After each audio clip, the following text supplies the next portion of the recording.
जय जिनेंद्र दर्शकों, 10 दिन तक समाज में आत्म जागरण और आत्म मंथन की अलख जगाने वाला महापर्व दशलक्षण की शुरुआत हो चुकी है। जैन धर्म का ये दिव्य उत्सव केवल पर्व ही नहीं बल्कि आत्मा को पवित्र और निर्मल बनाने की साधना है। 10 दिन और 10 धर्म लक्षण, हर दिन एक नया संकल्प, हर दिन आत्मा की नई उड़ान। दशलक्षण पर्व की पावन बेला से पूर्व जैन समाज में उत्साह का वातावरण बन चुका है। जैन संत 10 दिन के इस मांगलिक पर्व के लिए भक्तों को क्या क्या करना चाहिए, कैसे रहना चाहिए, इसके स्पष्ट निर्देशन दे रहे हैं। मुनि श्री प्रमाण सागर जी महाराज ने कहा कि सभी ने दशलक्षण पर्व की तैयारी तो कर ली होगी, लेकिन ये तैयारियां बाहरी नहीं बल्कि आंतरिक होनी चाहिए। आप लोगों ने दशलक्षण की बाहरी तैयारियां तो खूब कर ली होगी। जिनको शिविरों में जाना है उनने शिविरों में अपना रजिस्ट्रेशन करा लिया होगा। 10 दिन के खान पान की शुद्धि के लिए आपने अपनी पूरी तैयारी कर ली होगी। एकासन और उपवास आदि तपाराधना की भी आपने मानसिक तैयारी कर ली होगी। लेकिन ये सब ऊपरी तैयारियां हैं। असली तैयारी क्या है? दशलक्षण को एक पर्व के रूप में न मनाएं, दशलक्षण को अपने जीवन के रूपांतरण का शिविर बनाएं। इसे इस रूप में बनाएं जो हमारे अंदर एक परिवर्तन घटित करे। मुनिवर ने प्रेरणा दी कि इस वर्ष का दशलक्षण ऐसा मनाओ कि जीवन का लक्षण बदल दे। इस साल दशलक्षण ऐसा मनाओ जो जीवन का लक्षण बदल दे, जीवन में विलक्षणता घटित कर दे। तो दशलक्षण की सार्थकता है। हम लोग पूजा पाठ आराधना करते हैं, इससे धर्म की प्रभावना दिखती है, लेकिन ये प्रभावना मात्र क्रियात्मक न रहे, इसका दीर्घकालिक प्रभाव दिखना चाहिए। हमारे अंदर भावनात्मक रूपांतरण घटित होना चाहिए। यदि ये सब कुछ घट जाता है तो जीवन में एक बहुत बड़ा परिवर्तन होगा और हम अपने जीवन को एक रचनात्मक उपलब्धि दे सकेंगे। तो आप लोगों ने मुझसे पूछा है कि दशलक्षण की क्या तैयारी है। अभी से भावधारा बनाएं कि ये 10 दिन मैं अपनी आत्मा से केंद्रित होकर के बिताऊंगा। 10 दिन बाहरी दुनियादारी से अपने आप को यथासंभव दूर रखूंगा। लोग अपनी भूमिका के अनुसार, जो लोग ऐसा सोच सकते हैं कि 10 दिन व्यापार व्यवसाय और दुनियादारी से मुक्त होकर मैं विशुद्ध धर्म की आराधना करूं, तो वो शिविरों के माध्यम से, अथवा जो शिविरों में जाने की अनुकूलता नहीं रख सकते, वे अपने अपने गांव शहर में सुबह से सोने तक का पूरा दिन धर्म के लिए समर्पित कर दे। ये मन बनाए। शाश्वत धरा श्री समेध शिखर जी में विराजमान निर्यापक मुनि श्री समता सागर जी महाराज ने भी इस पावन पर्व के उपलक्ष्य पर मन वचन काया की शुद्धि के साथ स्वयं कल्याण की भावना भाई। प्रतिवर्ष की तरह इस वर्ष भी भाद्रपद के माह में दशलक्षण महापर्व आ रहा है। समूचे देशवासियों को यही संदेश है कि वह इन पर्व के दिनों में धर्म की आराधना करें, खान पान में शुद्धि रखें, नियम संयम का पालन करें, पूजा पाठ करें, अभिषेक शांति धारा करें और एक दूसरे के प्रति सद्भावना रखते हुए समाज और राष्ट्र के कल्याण की कामना करें। जैन परंपरा का दशलक्षण महापर्व विशेष पर्व माना गया है। इन 10 दिनों में समस्त जैन समुदाय और उसके पहले 8 दिन तक श्वेतांबर जैन समुदाय, दोनों समुदाय जैन समुदाय मिलकर के इन महापर्वों में धर्म की आराधना करते हैं। आप सभी को यही संदेशा है कि अपनी दिनचर्या को बदलें, आत्म शांति और विश्व शांति की कामना से परमार्थ और कल्याण के कार्यों के रूप में आप उत्तम क्षमादि 10 धर्मों की आराधना करें, नियम संयम का पालन करें, अभक्ष और अशुद्ध सामग्रियों का त्याग करते हुए, वैसे तो त्याग रहता ही है लेकिन और संकल्प पूर्वक त्याग करते हुए शुद्ध सात्विक अपनी दिनचर्या बनाएं। आचार्य श्री सुनील सागर जी महाराज ने इस महापर्व पर्युषण को विकारों को धोने वाली मनोहर बरसात के रूप में बताया। आचार्य श्री ने कहा कि इस पावन पर्व पर हमें आत्म तत्व पर ध्यान देना चाहिए। निश्चित रूप से पर्वराज पर्युषण हमारे विकारों को धोने के लिए एक मनोहर बरसात की तरह हैं। ये 10 लक्षण धर्म, इन 10 दिनों तक हम भली भांति तत्व ज्ञान को सीखें, समझें, आचार विचार को शुद्ध करें और फिर साल भर तक उसी श्रेष्ठ और सुंदर आचार विचार के साथ आत्म तत्व की दृष्टि करें। सम्यक दर्शन ज्ञान चारित्राणी मोक्ष मार्गा को जीवन में उतारें। अनेक श्रावक हैं जिनने आज प्रतिज्ञा की है कि वो 16 कारण के 16 उपास करेंगे। किस किस ने प्रतिज्ञा की है?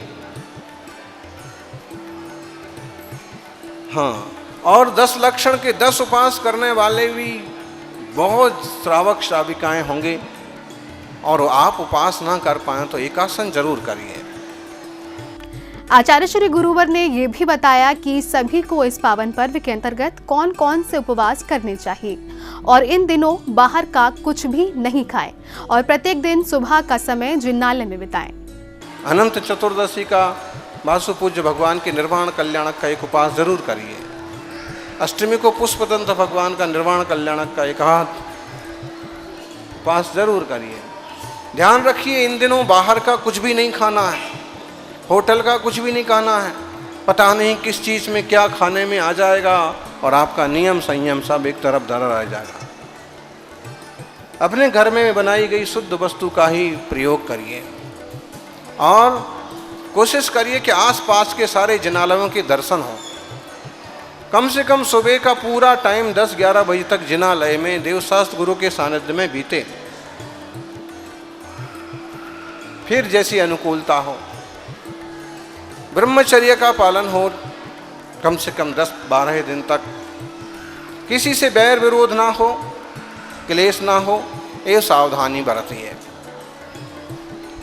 छने हुए पानी का उपयोग करना, साबुन शैम्पू का कम से कम उपयोग करना।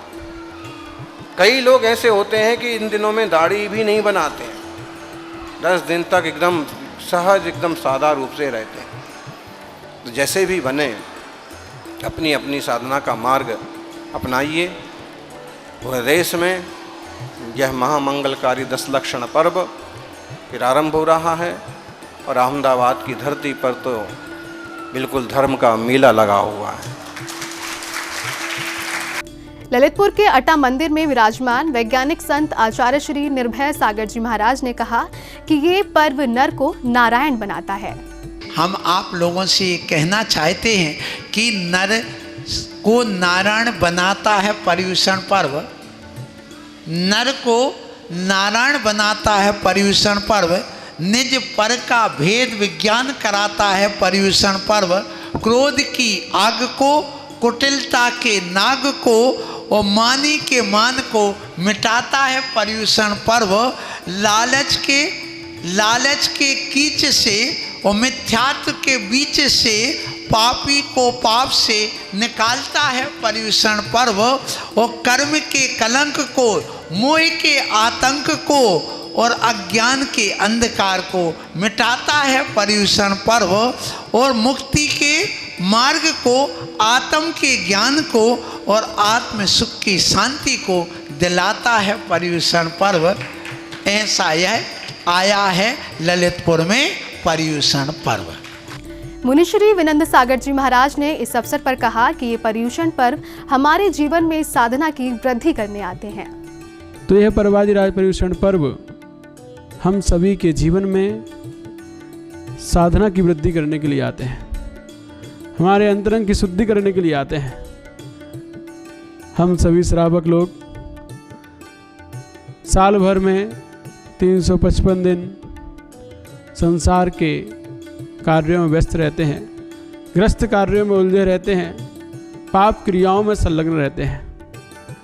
और 365 दिनों में से 355 दिन में हम अनेक प्रकार के पाप कर्मों का आश्रय कर लिया करते हैं, बंद कर लिया करते हैं।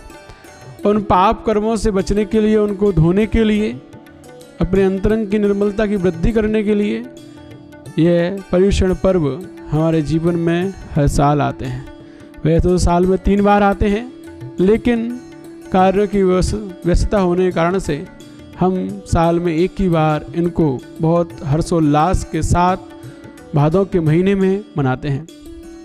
यह पर्युषण पर्व मनाना इसलिए आवश्यक है, इसमें संलग्न होना इसलिए आवश्यक है क्योंकि यदि हम अपने आप को धर्म से नहीं जोड़ेंगे तो हमारे जीवन में निरंतर पाप क्रिया का आश्रय होता रहेगा, पाप क्रिया ही चलती रहेंगी।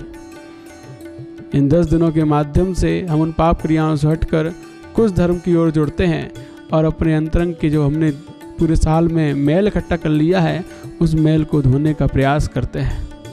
शुल्लक श्री समर्पण जी महाराज ने इस दशलक्षण पर्व के अवसर पर की जाने वाली साधना से सभी को अवगत कराया और इस पर्व के 10 धर्मों की विशेषताओं के बारे में बताया। आप सभी अच्छी तरह से जानते हैं कि दशलक्षण पर्व यानी कि पर्युषण पर्व जिसे भी कहा जाता है, जो आत्म विशुद्धि का पर्व है, आत्म साधना का पर्व है, परिणामों की विशुद्धि का पर्व है, साथ में 16 कारण पर्व, दर्शन विशुद्धि, भावन भाई 16 तीर्थंकर पद पाए जिसे कहा जाता है। और दशलक्षण पर्व भव आताप निवार, 10 लक्षण पूजो सदा, ऐसे दशलक्षण पर्व की आप सभी को हार्दिक शुभकामनाएं। आने वाले दशलक्षण पर्व में आप सभी अपने अपने मंदिरों में भव्य तरीके से अभिषेक, पूजा, आराधना, विद्वानों, साधुओं के माध्यम से जो भी दशलक्षण की महिमा का उल्लेख किया जाता है, तत्वार सूत्र का वाचन, जिन सहस्त्र नाम का वाचन, साथ साथ में कुछ जानने का प्रयास करें और आत्म साधना करने का प्रयास करें। 10 दिन तक क्रोध, मान, माया, लोभ से रहित जो उत्तम क्षमा, मार्दव, आर्जव, शौच धर्म प्रकट होते हैं। असत्य के अभाव में जो सत्य धर्म प्रकट होता है, जीवन को नियंत्रण करने का मतलब संयम एवं जीवन में इस आत्मा को तपाने का नाम तप और कुछ छोड़ने का नाम त्याग और अपने आप को अपने भीतर लाने का कार्य करने का मतलब है आकिंचन्य धर्म और आत्म ब्रह्म में लीन होकर ब्रह्मचर्य की साधना। और विगत दिनों में जो कुछ भी हमारे द्वारा किसी प्रकार का किसी भी जीवों के प्रति कोई भी किसी प्रकार का दुख पहुंचा हो, उसके लिए क्षमावाणी पूर्वक अपने जीवन को आत्मसात करने का, इसी का नाम दशलक्षण है। आप सभी को हार्दिक शुभकामनाएं। बहुत बहुत साधुवाद। दर्शकों, दशलक्षण पर्व हमें याद दिलाता है कि वैभव, पद और प्रतिष्ठा सब नश्वर है और आत्मा की साधना ही अमर है। तो आइए इस पर्व में हम सब मिलकर संकल्प लें, क्षमा की भावना अपनाएं, संयम को जीवन का आभूषण बनाएं और सत्य को अपनी आत्मा का दीपक बनाएं। इस दशलक्षण पर्व पर हम सब आत्मा की पवित्रता की ओर कदम बढ़ाएं। याद रखिए, धर्म ही जीवन की असली शोभा है, आत्मा ही सबसे बड़ा खजाना है। जय जिनेंद्र।